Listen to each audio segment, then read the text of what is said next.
Oke, bagus. Apa lagi? Perbedaan imam ibu. Ya, imam mazhab ya. Berbeda dengan pengambilan mazhabnya dari kita. Oke, baik, untuk itu kita nonton video terlebih dahulu untuk memperdalam pemahaman terlebih dahulu Ananda mengenai imam mazhab ini. Silahkan Ananda tonton, kemudian nanti disimpulkan ya, apa yang bisa diambil. Silahkan Ananda tonton terlebih dahulu. Jangan lupa dicatat ya di buku catatannya. Ya.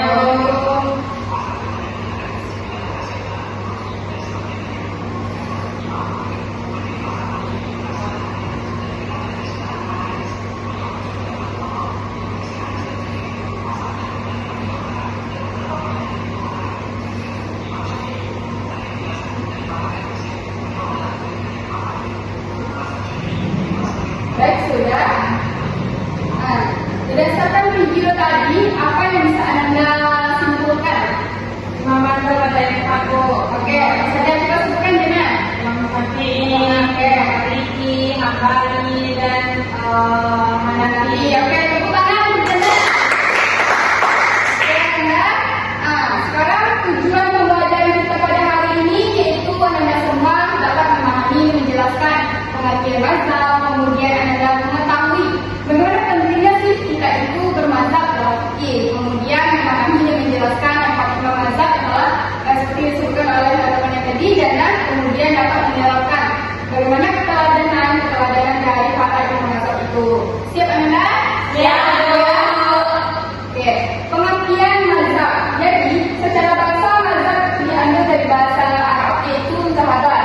Artinya pergi atau jalan. Mazhab juga berarti al-ra'yu, pendapat, pandangan, kepercayaan, kemudian juga bisa dikatakan doktrin, ajaran, paham dan lainnya. Dapat Anda lihat. Oke, secara istilah mazhab merupakan metode dasar pemikiran dan kumpulan pendapat hukum yang digunakan oleh seorang mujtahid dalam menetapkan suatu hukum Islam.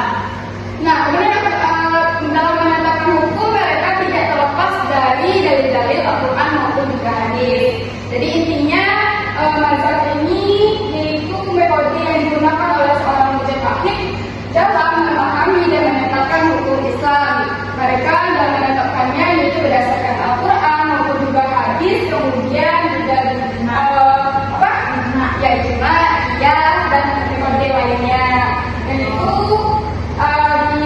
ada empat mazhab yang paling terkenal dalam menyatakan suatu hukum tersebut, ada Hanafi, Maliki, Syafi'i dan Hambali. Oke, kita lanjut pada seperti sini paham? Oke, kita ketahui bagaimana pentingnya bermazhab itu dalam fikih. Jadi pada dasarnya mazhab itu timbul karena adanya perbedaan, terutama dalam yang pertama. Coba apa namanya? Oke, bagus sekali. Jadi dengan ada duanya tadi pada dasarnya dalam dalil, dalam memahami terjadi perbedaan pendapat oleh para ulama tadi ya. Kemudian sebagai sumber hukum Islam, Al-Quran dan hadis Rasulullah juga masih perlu ditafsirkan oleh ahlinya sehingga bisa dipahami, dimengerti dan diamalkan di dalam kehidupan sehari-hari. Nah, kemudian sebagaimana dalam surah An-Nahl ayat yang ketiga, coba bacakan jangan. Ayatnya atau Artinya ada. baik, arti dari Quran surah An-Nahl ayat 43. Kami tidak memukul sebelum engkau Nabi Muhammad, melainkan laki-laki yang kami beri wahyu kepadanya. Maka bertanyalah kepada orang-orang yang mempunyai pengetahuan jika kamu tidak mengetahui. Oke, tepuk tangan untuk Jana. Oke, Nanda. Jadi itulah bagaimana pentingnya kita dalam bermazhab itu, karena kita itu tidak hidup di zaman Nabi, maka kita tidak mengerti. Kita baru orang untuk mentafsirkan Al-Quran maupun hadis itu, dan kita harus berpedoman kepada salah satu empat mazhab tadi. Ya, Oke, sampai di sini kita lanjut pada empat mazhab itu. Yang pertama kita bahas Imam Abu Hanifah atau Imam Hanafi.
nama lengkapnya itu Abu Abdillah Ahmad bin Hambal bin Hilal Al-Bahili Asy-Syaibani. Beliau lahir di Baghdad. Nah, beliau memiliki ingatan yang sangat kuat, memiliki keteguhan dan ketabahan dalam mencari ilmu. Nah, sampai di sini, coba diulangi lagi 4 mazhab itu bagaimana? Namanya aja, Bu. Ya, namanya saja. Saya ada lebih ingat ya. Yang pertama ada Imam Abu Hanifah, Imam Hanafi, Syafi'i, gitu ya. Imam Syafi'i, Imam Maliki, dan Imam Hambali. Oke, terima kasih ya teman-teman. Dan ya, sampai di sini ada yang ditanyakan kan? Iya. Oke, baik untuk memahami Anda bisa lebih paham secara dalam mengenai mazhab ini ya. Anda ditugaskan untuk berkelompok. Ini kalau Ibu bentuk kelompok jadi 2, kelompok 1 dan kelompok 2. Nanti kelompok 1 itu membahas tentang Imam Hanafi dan juga Imam Maliki. Kemudian kelompok 2 membahas Imam Syafi'i dan juga Imam Hambali. Nanti Ibu kan sudah menyebutkan tadi beberapa pengalamannya saja. Nanti Anda jelaskan lebih luasnya lagi siapa sih sosok imam itu, kemudian apa sifat keteladanannya dan metode apa yang mereka gunakan dalam menetapkan hukum Islam. Oke, sampai di sini paham tugasnya? Paham. Oke, Ibu kembalikan kertas tugasnya, KKPD-nya. Silakan Anda pahami bersama teman kelompoknya ya.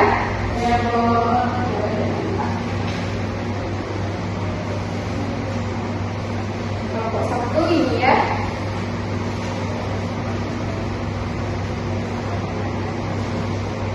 Ini sudah sebenarnya. Jadi kita kembali ini ya. Silakan kalau ada yang ingin ditanyakan, silakan. Ibu berikan waktu kepadanya selama 10 menit dimulai dari sekarang. Kami nomor 1. Oke, sudah. Silakan kami untuk kelompok 1 membahas tentang Imam Hanafi dan juga Maliki. Silakan jangan ke depan.